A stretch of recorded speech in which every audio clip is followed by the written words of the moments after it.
I have the privilege of knowing this young fellow when he was walking on the gray line with zero noise. So this is going to be a pleasure to introduce him. Let's see, I have to read this. Jeffrey Martin is the founder and CEO of Arnico, an education social enterprise aimed at empowering teachers and schools to instruct 21st century skills to their students. He is so excited to be here with you all today. So without further notice, please, Jeffrey Martin.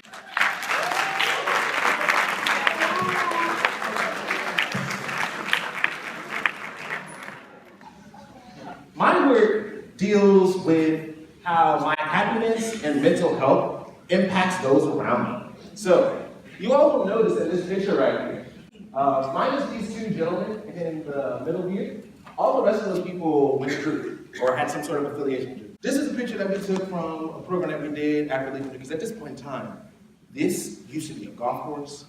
It was not this big, beautiful building that you all have here. Everybody was in the elementary academy. So many things have changed since then. So I'm 25, turned 25 in January.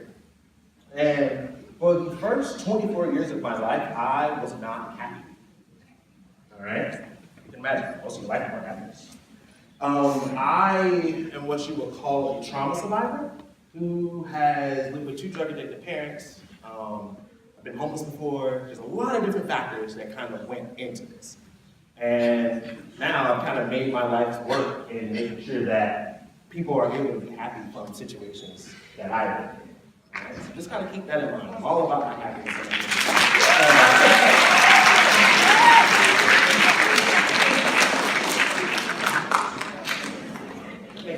All right, so keep this in mind. Next slide.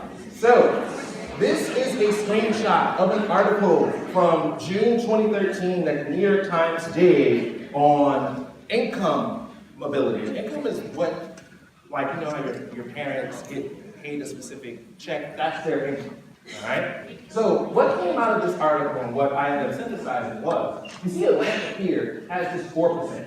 I'm gonna explain that in a minute. And they give a bit more information over here, but as the slide says, there is a 96% chance that if you grow up poor in Atlanta, you will die poor in Atlanta.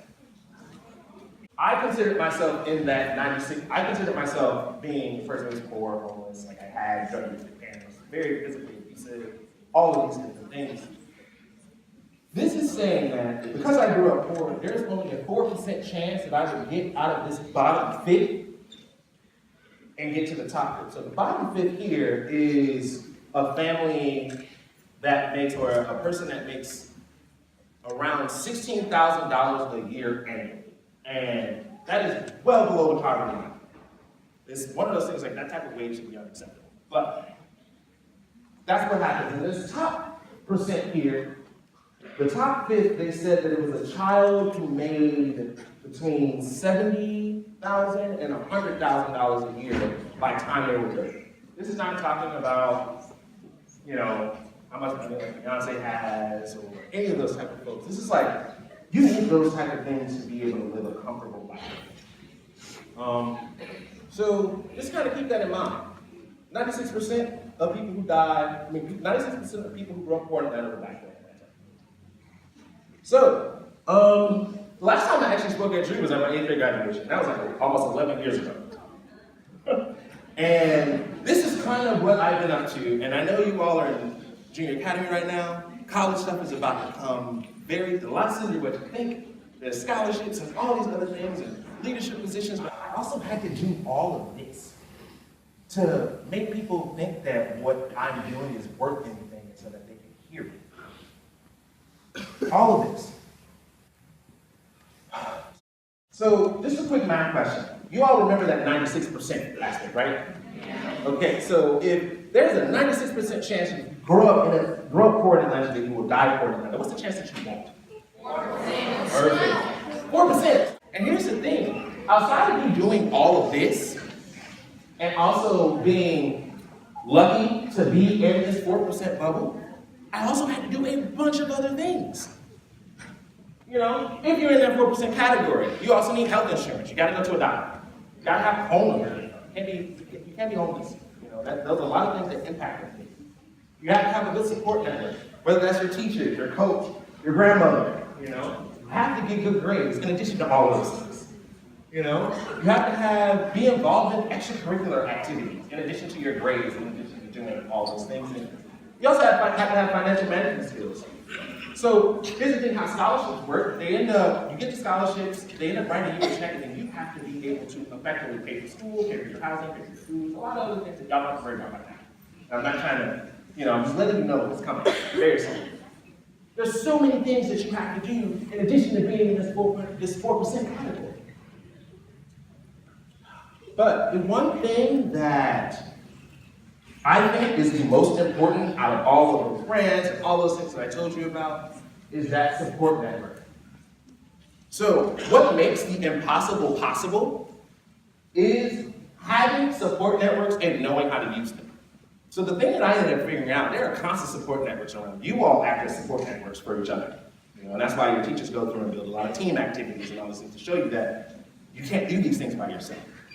The other thing that you have to also figure out, with your teachers and everybody else is showing you that you have support networks, you also need to know how to use them. All right? Because once you know how to use them, so many other cool things happen. So the next couple slides are going to be some things that I learned from my support networks. Number one, ask questions constantly. You'll notice in this slide here we have Director Peterson, who is one of the faces that you all have seen on a lot of the Black Lives Matter movement. Amidst being a person who is suffering from trauma, was depressed, had been homeless, all these different things that I'm actually processing and talking to you all, I was asking questions all the time just to absorb all this information. That was all I could do at that time. It was study, observe questions, see what I can do to learn all of these things. All right? You have to be constantly asking questions. Number two, never settle for just the answers. So, I know y'all probably think, you just told me to ask a bunch of questions, and I'm getting all these answers. Then you're telling me I have to do something else with the answers? In this slide, I know a lot of you all have seen Beyonce's Formation video, and I hope you have. This scene right here resonated very hard with me, because also being a teacher, one of the things that resonates with me is that students are the ones who really have the power to change things within the system. Your teachers and myself, we're going to be expecting you all to make the change in the world, because though we have all this knowledge, you are the ones that are going to be able to flip that envelope on what new things happen into this world. You're going to be the lawyers, the doctors, the business owners, the politicians that are actually going to make this world a better place. So you just settling with the answers of like what my generation and what the generation before me is telling you is right, nothing will actually change. Third point, you're not alone. So I'm about to share something that's very, I guess near and dear and really personal to me. So once I graduated high school, for 6 years, and also keeping in mind all of this trauma stuff that I told you about, for 6 years, I very much neglected the fact that I suffered from severe depression and also anxiety. And here's the thing, y'all remember the slide where I was talking about the happiness part? Because I wasn't happy here, it got to a point where this time last year, actually, I felt like something was stabbing me in my stomach. It was very painful. I could not go to work. And I also had to wear braces and things to walk around. This happiness part is so important, because if this is not okay, the things that you do with your hands and your body won't at all. Happiness is so important. All right? The next slide, I'm going to allow for the laugh, because it's very important, but I'm going to share a story after this. So, one of my mentors, and I have so many of them, but one of the things that very much sticks with me is you have to be very careful of who you keep in your cabinet. So people on down, from our president to a lot of the companies that you all are involved in, even to myself, we all have a cabinet of people that we go to for suggestions, advice, whether we should be doing something or not, whether we should be leaving that person alone. And I know, because I know the teachers who are still here who taught me, I know that they are telling you all sometimes, you're with that friend. You sure you want to be in there? You sure you want to be out there? I think you need to fix that.